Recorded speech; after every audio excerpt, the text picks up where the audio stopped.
Hello everyone, আসসালামু আলাইকুম। Welcome back to my YouTube channel. তোমাদের ভালোবাসায় আবারও চলে আসলাম একটি নতুন ভিডিওর সাথে।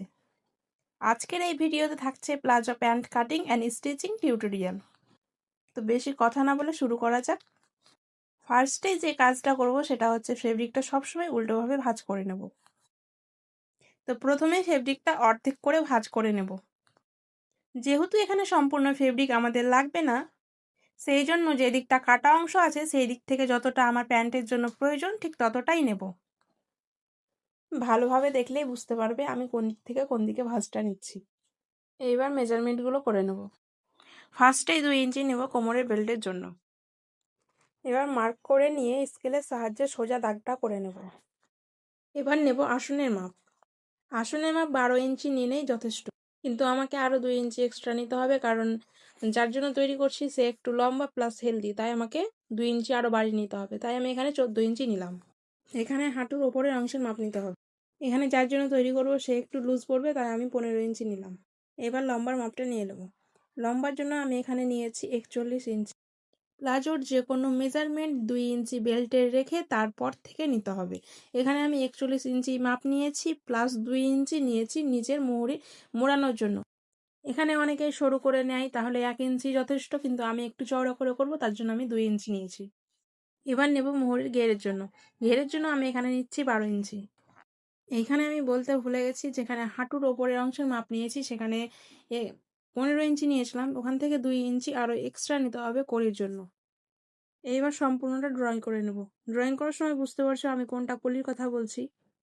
মেজারমেন্ট ডান, এবার কাটিং করে নেব। কাটিং ডান। আর হ্যাঁ, আমি কাটিংয়ের সময় একটা জিনিস ভুলে গেছি, যে কোমরের দিকটায় 1 ইঞ্চি মতো বাদ দিতে হবে। ফার্স্টেই যেভাবে ফোল্ড করা ছিল সেইভাবে ফোল্ড করে নেব। এবার মার্জিনগুলো ড্র করে নেব। যেই দিকটা গোটা অংশ আছে সেই দিক থেকে মার্জিনটা নিতে হবে। 1 ইঞ্চি মাপ নিতে হবে। এবার স্কেলের সাহায্যে দাগটা সোজা করে নেব। দাগটা হবে 1 ইঞ্চি থেকে কাটা অংশের একদম শেষ প্রান্ত পর্যন্ত। স্কেলটা দেখে বুঝতেই পারছো আমি কিভাবে রেখেছি। দাগটা সোজা হবে না, ট্যারা হবে। বাস এটুকুই কাজ ছিল, মার্জিন হয়ে গেছে। এবার কাটিং করে নেব। এইবার সেলাইয়ের কাজ শুরু। প্লাজো সেলাইয়ে কোনো ঝামেলা নেই, একদম সিম্পল কাজ। ফার্স্টেই যেটা করতে হবে, কলির যে অংশের দিকটা সেই দিকটা জয়েন্ট করে নিতে হবে, তবে সেলাইটা করতে হবে কলি পর্যন্তই। তো চলো ধীরে ধীরে সম্পূর্ণ সেলাইটা করে নিই। তবে মার্জিনটা 1/2 ইঞ্চি রাখবো।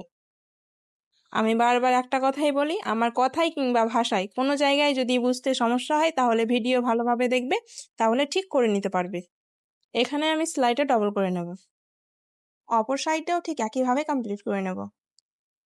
তো অফ ক্যামেরায় এখানে আমি পায়ের পেস্টিংটা বসিয়ে নিয়েছি। তোমরা চাইলে পেস্টিং ছাড়াই করতে পারো, তবে পেস্টিং দিলে একটু ফিনিশিং ভালো আসে, তাই আমি পেস্টিংটা দিয়েছি। এইবার পেস্টিং বরাবর সেলাইটা করে নেব। অপর পার্টটাও ঠিক একইভাবেই করে নেব। এইবার লেস লাগিয়ে নেব। আমি লাগাচ্ছি বলে যে তোমাদেরকেও লাগাতে হবে সেটা কোনো ব্যাপার নাই। তোমাদের কাছে থাকলে লাগাতে পারো, বা যদি ভালো লাগে তাও লাগাতে পারো। আর তো আমি এখানে লাগাচ্ছি, লেস ছাড়াও করা যাবে, কোনো ব্যাপার নেই। আমি এখানে 5 ইঞ্চি ওপরে মার্ক করে নিচ্ছি, যাতে লেসটা সোজা লাগানো হয়। এবার মার্জিন বরাবর লেসটা লাগিয়ে নেব। যেহেতু লেসটা অ্যাটাচ করার জন্য লেসের উপরে সেলাই দিতে হয়েছে, তো সেলাইটা দেখতে খুব একটা ভালো লাগছে না, সেই জন্যে লেসের সেলাইটাকে ঢেকে দেওয়ার জন্যে ফেব্রিকটা একটু সামান্য করে ধরে সেলাই দিয়ে নেব লেসের ওপর। তো সেলাইটা সম্পূর্ণ করার পরে মনে হচ্ছে একটা লেস দিয়ে খুব একটা ভালো লাগছে না, ভাবলাম আরও একটা দেবো। তারপরে পরে দেখলাম আমার কাছে পর্যাপ্ত পরিমাণে লেস নাই, তাই শেষ পর্যন্ত একটাই রাখলাম। তোমরা চাইলে ডবল দিতে পারো, সেটা বেশি ভালো লাগবে। তো চলো এগিয়ে যাওয়া যাক, যেটা নেই সেটা নিয়ে ভেবে লাভও নেই। তো পরের বারটাও সে ঠিক একইভাবে করে নেব। ফার্স্টেই যেটা করব, মার্জিনগুলো আগে ঠিক মতো দিয়ে নেব। এটা অবশ্যই করতে হবে, নইলে আবার আঁকাবাঁকা হয়ে যাবে, সেটা আবার ভালো লাগবে না দেখতে। একটু টাইম লাগুক, no problem, but finishing always best রাখা ট্রাই করতে হবে। অপর পার্টটাও রেডি।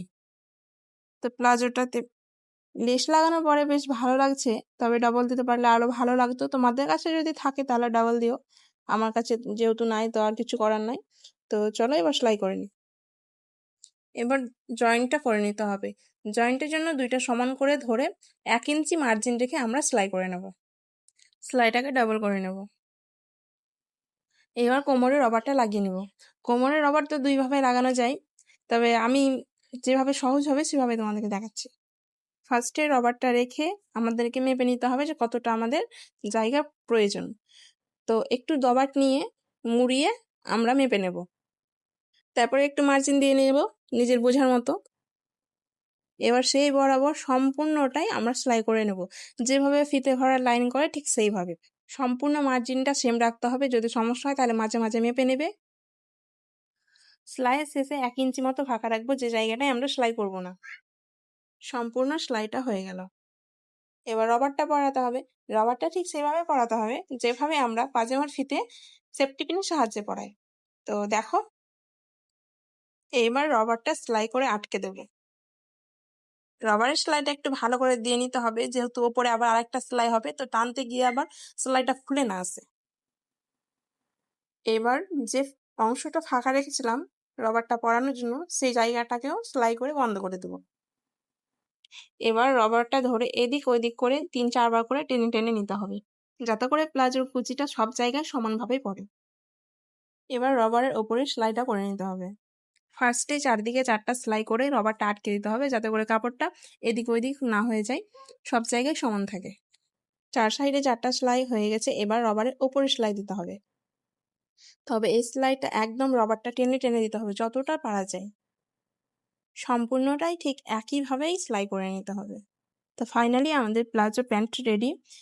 তৈরির পরে কেমন লাগছে এবার তোমরাই দেখে বলবে, অবশ্যই কমেন্ট করে জানাবে। আর যারা এখনো পর্যন্ত চ্যানেলটি সাবস্ক্রাইব করোনি তারা সাবস্ক্রাইব করে আসো। পরবর্তী ভিডিও খুব তাড়াতাড়ি নিয়ে আসবো ইনশাআল্লাহ।